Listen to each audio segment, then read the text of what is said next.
जय माता दी। आप सभी को कैसे हैं आप सभी। आशा करता हूँ आप सभी अच्छे होंगे, स्वस्थ होंगे। आज की इस वीडियो में मैं आपको ये बताऊंगा कि किस प्रकार से आप अपनी दिव्य दृष्टि को जागृत कर सकते हैं और किसी भी व्यक्ति का भूतकाल, वर्तमान काल और भविष्य काल आप जान सकते हैं। दिव्य दृष्टि केवल काल ज्ञान तक सीमित ही नहीं होती।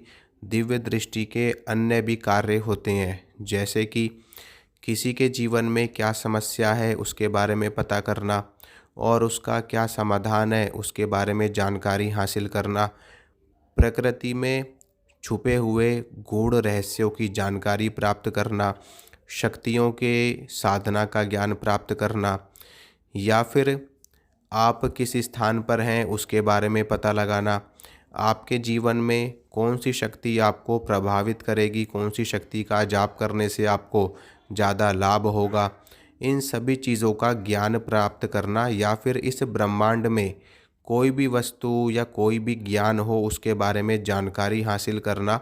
इस तरह के अनेकों कार्य दिव्य दृष्टि के द्वारा किए जाते हैं। और दिव्य दृष्टि प्राप्त करने के कई तरीके होते हैं और कई तरीके हमारे शास्त्रों में भी बताए गए हैं। कई तरीके सिद्ध संतों के द्वारा, गुरुओं के द्वारा, आचार्यों के द्वारा भी बताए जाते हैं। लेकिन जो सबसे सरल तरीका है, जिसमें कोई भी नुकसान नहीं है, किसी भी तरह का कोई नुकसान नहीं है, एक बच्चा भी कर सकता है, एक जिस व्यक्ति को पूजा पाठ की ABCD भी नहीं आती हो वो व्यक्ति भी अपनी दिव्य दृष्टि जागृत कर सकता है बहुत ही आसान तरीके से। वो तरीका मैं आपको आज की इस वीडियो में बताने वाला हूँ। सबसे पहले तो आप लोग ये जान लीजिए कि दिव्य दृष्टि होती क्या है। देखिए, हमारे शरीर में 7 चक्र होते हैं। उन 7 चक्रों में से जो हमारा आज्ञा चक्र होता है, जो हमारी दोनों आँखों के बीच में विद्यमान है, यानी कि जो ब्रह्मरंध्र है, सहस्रार चक्र है, जो आखिरी चक्र है, उससे नीचे वाला चक्र जिसको आज्ञा चक्र या अजन चक्र भी कहा जाता है, जिसको त्रिकुटी भ्रिकुटी भी कहा जाता है, यहीं पर दिव्य दृष्टि विद्यमान होती है। यहाँ पर तीसरा नेत्र विद्यमान होता है। जिस प्रकार से आपने भगवान शिव का देखा होगा, माँ भगवती आदि शक्ति का देखा होगा, तो ये वही स्थान होता है। इसी को ही दिव्य दृष्टि या तीसरा नेत्र या अजन चक्र कहा जाता है। दिव्य दृष्टि वास्तव में वो दृष्टि होती है जो इस ब्रह्मांड में आपको खुली आंखों से दिखाई नहीं देता। दिव्य दृष्टि के माध्यम से आप वो सब कुछ देख सकते हैं बहुत ही आसानी से। उदाहरण के तौर पे, जैसे कि आपको वायु दिखाई नहीं देती, हवा दिखाई नहीं देती आपको, लेकिन दिव्य दृष्टि के माध्यम से आप वायु का एहसास कर सकते हैं। या फिर हम ये कह सकते हैं कि जो वायु को गति देने वाली शक्ति है, जिसे हम पवन देव कहते हैं, ठीक है, जो देवलोक की शक्ति है, पवन देव ही वायु के मुख्य स्रोत हैं। तो पवन देव को आप देख सकते हैं, वायु का घनत्व आप नाप सकते हैं, वायु के ऊपर विजय प्राप्त कर सकते हैं, ठीक है। और जो सूक्ष्म जगत की शक्तियाँ हैं, जैसे कि भूत हैं, प्रेत हैं, देवी हैं, देवता हैं, सिद्ध हैं, ठीक है, जलचर हैं, आकाशचर हैं, नभचर हैं, ठीक है, जितनी भी देवलोक की शक्ति है और जो गण हैं और योगिनी शक्तियाँ हैं, यानी कि सूक्ष्म जगत की जितनी भी शक्तियाँ हैं, उन सभी चीज़ों को आप दिव्य दृष्टि के माध्यम से बहुत ही आसानी से देख सकते हैं। हमारी जो 2 आँखें हैं, ये स्थूल जगत की चीज़ों को देखने के लिए प्रकृति ने हमें प्रदान करी है। लेकिन जो तीसरा नेत्र है, जिसे हम दिव्य दृष्टि कहते हैं, जिसे हम आज्ञा चक्र कहते हैं, वो सूक्ष्म जगत की चीज़ों को देखने के लिए दी गई है, जो कि हर कोई जागृत नहीं कर पाता है। बहुत बड़े बड़े संत, साधु, महात्मा, सिद्ध इसकी साधना करते हैं और तब इसको जागृत करते हैं। दिव्य दृष्टि को जागृत करने के कई मार्ग होते हैं। तंत्र का मार्ग होता है, ठीक है, योग का मार्ग होता है, मंत्र साधना होती है, यंत्र साधना होती है, इसके अलावा कुंडलिनी ध्यान साधना होती है, त्रिकाल ज्ञान साधना होती है, वार्ताली साधना होती है, कर्ण पिशाचनी साधना होती है, ठीक है, पंचांगुली साधना होती है, दिव्य दृष्टि जागृत साधना होती है। तो ऐसी अनेकों साधनाएं हैं जिनके माध्यम से आप दिव्य दृष्टि को जागृत कर सकते हैं और सब कुछ आप जान सकते हैं। लेकिन जो सबसे सरल मार्ग है वो क्या है, जिसमें कोई नुकसान ना हो, किसी भी तरह की कोई हानि ना हो, वो मैं आपको बताता हूँ। देखिए, सबसे सरल मार्ग है मंत्र साधना या फिर नाम जप। नाम जप और मंत्र साधना दोनों एक ही चीज़ है, सिर्फ इसमें इतना अंतर है कि मंत्र साधना में आप मंत्र का जाप करते हैं जो आपको गुरु के द्वारा प्राप्त होता है, और जो नाम जप की साधना होती है वो भगवान का नाम होता है जिसको जपने के लिए आपको गुरु की भी आवश्यकता नहीं है। आप बिना गुरु के भी नाम जप कर सकते हैं।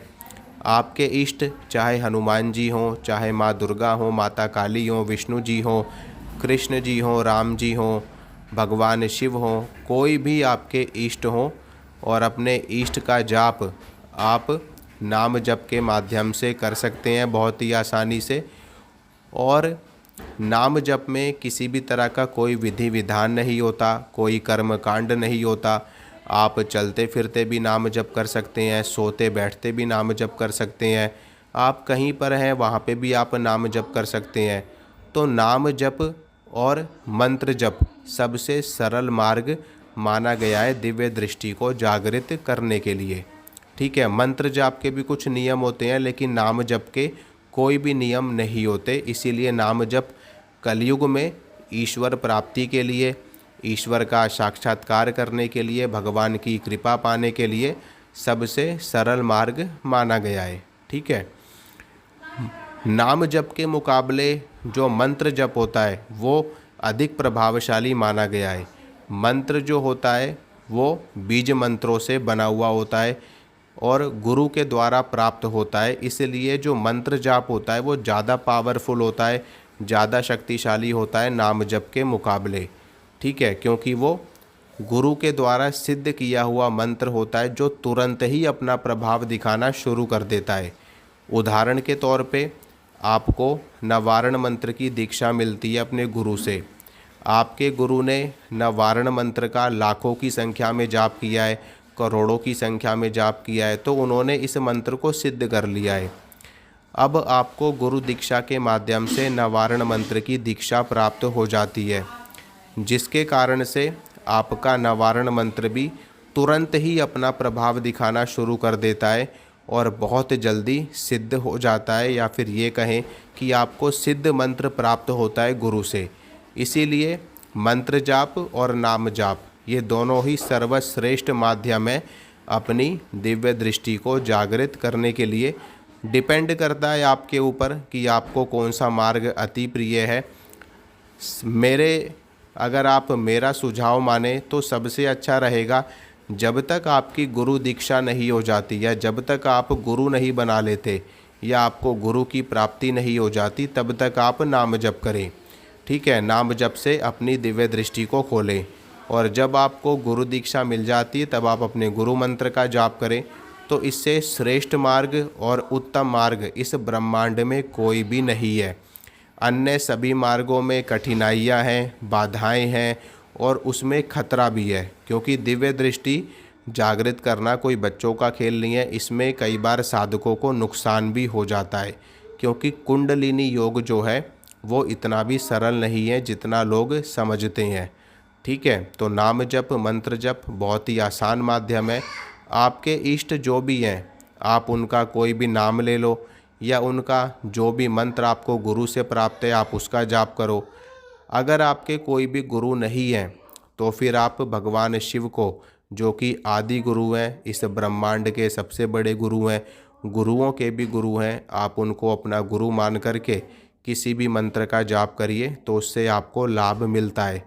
लेकिन हर मंत्र का जाप आप नहीं कर सकते, क्योंकि कुछ मंत्र ऐसे होते हैं जो प्रत्यक्ष गुरु के द्वारा विधिवत दीक्षा प्राप्त करने के बाद ही जाप किए जाते हैं, क्योंकि उनमें कई प्रकार की खतरनाक शक्तियाँ चलती हैं, उग्र शक्तियाँ चलती है। तो ऐसे किसी भी मंत्र का जाप ना करें। अपने गुरु से दीक्षा लेकर के ही मंत्र का जाप करें। लेकिन कुछ मंत्र हैं जिनका आप बिना दीक्षा के भी जाप कर सकते हैं, जैसे कि पंचाक्षरी मंत्र है, नमः शिवाय है, गायत्री मंत्र है, ठीक है, और नवारण मंत्र है। इन सभी मंत्रों का जाप आप कर सकते हैं भगवान शिव को गुरु मान करके। अच्छा तो यही रहेगा कि आप गुरु दीक्षा लेकर के ही जाप करें, लेकिन जब तक आपको गुरु की प्राप्ति नहीं हो रही है तब तक आप नाम जप करें या फिर भगवान शिव को गुरु मान करके इन मंत्रों का जाप करें, तो आपको लाभ प्राप्त होता है। माँ भगवती आप सभी का कल्याण करें, आप सभी का मंगल करें। मिलेंगे आप सभी से अगली वीडियो में। जय माता रानी की।